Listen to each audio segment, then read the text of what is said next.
மகாராஷ்டிர மாநிலம் நவி மும்பை வாஷி பகுதியில் உள்ள வேளாண் விளைபொருள் சந்தையில் பெண் ஒருவர் பெருக்கிக் கொண்டிருந்த போது தானிய மூட்டைகள் மொத்தமாக அவர் மீது விழுந்த பதைக்க வைக்கும் வீடியோ காட்சிகள் வெளியாகியுள்ளன.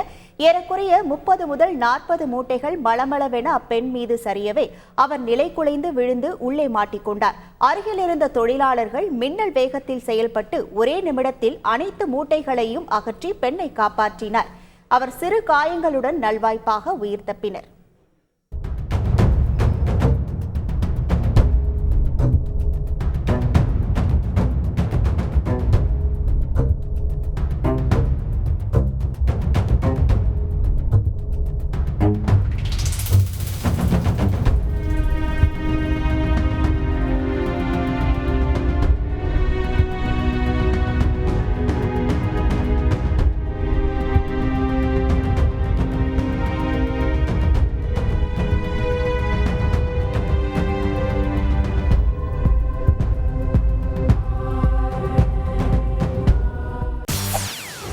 செய்திகளை உடனுக்குடன் தெரிந்து கொள்ள உடனே சப்ஸ்கிரைப் பண்ணுங்க.